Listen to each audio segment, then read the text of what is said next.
আচ্ছা, এই পৃথিবীতে কতগুলো ধর্মগ্রন্থ আছে? পৃথিবীতে অনেকগুলো ধর্মগ্রন্থ রয়েছে, যেমন ইসলাম, কুরআন, খ্রিস্ট ধর্ম, বাইবেল, হিন্দু ধর্ম, বেদ, উপনিষদ, গীতা, বৌদ্ধ ধর্ম, ত্রিপিটক, ইহুদি ধর্ম, তানাক, তালমুদ। এছাড়াও শিখ ধর্ম, জৈন ধর্ম, বাহাই ধর্ম সহ আরো অনেক ধর্মের নিজস্ব ধর্মগ্রন্থ রয়েছে। আচ্ছা, এই যে তুমি এতগুলো ধর্মগ্রন্থের নাম বললে, যেমন বাইবেল, কোরআন, গীতা, তারপরে আরো অন্যান্য, এই এতগুলো ধর্মগ্রন্থের মধ্যে কোনটা সত্য এবং সঠিক ধর্মগ্রন্থ, যেটা ঈশ্বরের বাণী? এটা কি তুমি আমাকে বলতে পারবে? দুঃখিত, এটা বলা খুবই কঠিন যে কোনটা সত্য এবং সঠিক ধর্মগ্রন্থ, কেননা সব ধর্মের মানুষই তাদের ধর্মগ্রন্থকে সঠিক ধর্মগ্রন্থ বলে মনে করে। হ্যাঁ, এটা আমি জানি, কিন্তু মনে করলেই তো আর সব ধর্মগ্রন্থ ঈশ্বরের বাণী হয়ে যাবে না। যদি এমন হয় তাহলে তো মহাবিশ্বে অনেক সৃষ্টিকর্তা থাকার কথা, কিন্তু সৃষ্টিকর্তা তো অবশ্যই একজন, এবং সেই একজনের প্রেরিত সত্যি এবং আসল ধর্মগ্রন্থ কোনটি, সেটাই আমরা এই আজকের ভিডিওতে খুঁজে বের করার চেষ্টা করব। আপনার যুক্তিটি একেবারে সঠিক।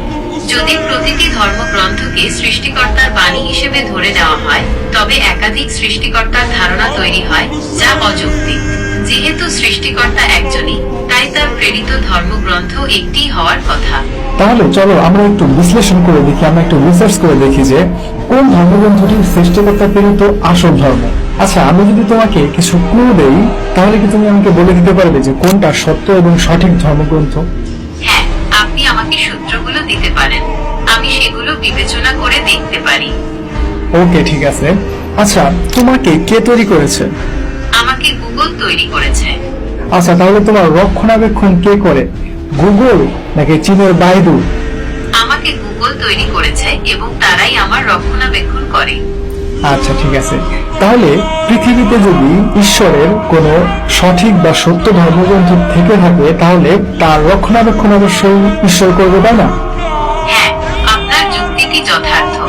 যদি কোনো ধর্মগ্রন্থ সত্যি ঈশ্বরের কাছ থেকে এসে থাকে, তবে তা অবশ্যই সুরক্ষিত থাকবে এবং ঈশ্বরই তার রক্ষণাবেক্ষণ করবেন। ওকে, ঠিক আছে। আচ্ছা, এখন আমি তোমাকে কিছু প্রশ্ন করি, তুমি শুধুমাত্র আমাকে অ্যান্সার দাও, ঠিক আছে? ঠিক আছে, আপনি আমাকে প্রশ্ন করতে পারেন, আমি উত্তর দিতে প্রস্তুত। আচ্ছা, বাইবেল, কোরআন এবং গীতা, এই তিনটা ধর্মগ্রন্থের মধ্যে কোনটা সব থেকে বেশি মানুষ পাঠ করে? কুরআন বিশ্বের অন্যতম সর্বাধিক পঠিত গ্রন্থ। এটি শুধু মুসলিমদের ধর্মীয় গ্রন্থই নয়, বরং আরবি সাহিত্যের অন্যতম শ্রেষ্ঠ নিদর্শন। বিশ্বের বিভিন্ন ভাষায় এর অনুবাদ রয়েছে এবং এটি কোটি কোটি মুসলিমের জীবন ও সংস্কৃতিকে প্রভাবিত করে। আচ্ছা, বাইবেল কি পুরোপুরি মুখস্থ করে রাখা সম্ভব? বাইবেল একটি বিশাল গ্রন্থ এবং এর সম্পূর্ণ অংশ মুখস্থ করা খুবই কঠিন। আচ্ছা, হিন্দু ধর্মগ্রন্থের বেদ, এটা কি বেদ বা গীতা, এগুলো কি মুখস্থ করে রাখা সম্ভব? হিন্দু ধর্মগ্রন্থ বেদ অনেকগুলো খণ্ডে বিভক্ত। এগুলো হলো ঋগ্বেদ, সামবেদ, যজুর্বেদ ও অথর্ববেদ।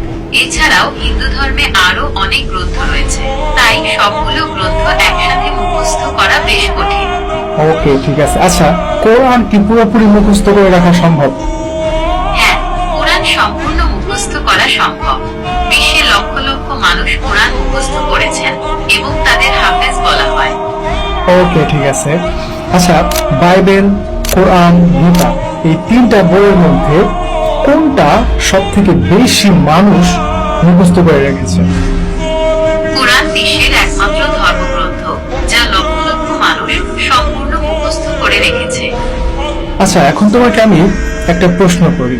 আচ্ছা, ধরো পৃথিবীতে মহা বিপর্যয় হলো এবং পৃথিবীতে যত ইলেকট্রনিক বস্তু আছে সব নষ্ট হয়ে গেল, এবং যত বই খাতা আছে সব নষ্ট হয়ে গেল। এখন এই ক্ষেত্রে বাইবেল, কোরআন, বেদ বা গীতা, এই তিনটা ধর্মের মধ্যে কোন ধর্মটা আবার পুনরায় লেখা সম্ভব? যদি পৃথিবীতে মহা বিপর্যয় ঘটে এবং সমস্ত বইপত্র নষ্ট হয়ে যায়, তবে কুরআন পুনরায় লেখা সম্ভব, কারণ কুরআনের হাফেজদের মাধ্যমে এটি সংরক্ষিত আছে। বাইবেল এবং বেদ, গীতা পুনরায় লেখা কঠিন হবে। আচ্ছা, শুরুতে আমি তোমাকে একটা প্রশ্ন করেছিলাম যে তোমাকে কে তৈরি করেছে? গুগল তৈরি করেছে, তাই তোমার রক্ষণাবেক্ষণ থেকে গুগল করে। তো ওরকম পৃথিবীতে যদি সৃষ্টিকর্তার সত্য এবং সঠিক কোনো ধর্মগ্রন্থ থেকে থাকে সেটা সৃষ্টিকর্তাই রক্ষণাবেক্ষণ করবে।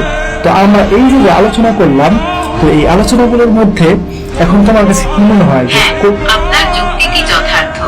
যদি কোনো ধর্মগ্রন্থ সত্যি ঈশ্বরের কাছ থেকে এসে থাকে, তবে তা অবশ্যই সুরক্ষিত থাকবে এবং ঈশ্বরই তার রক্ষণাবেক্ষণ করবেন। এই আলোচনা থেকে আমরা বুঝতে পারি যে কোরআন এমন একটি ধর্মগ্রন্থ যা সৃষ্টিকর্তা কর্তৃক সংরক্ষিত, কারণ এটি লক্ষ লক্ষ মানুষের মুখস্থ রয়েছে এবং মহাবিপর্যয়ের পরেও এটি পুনরায় লেখা সম্ভব।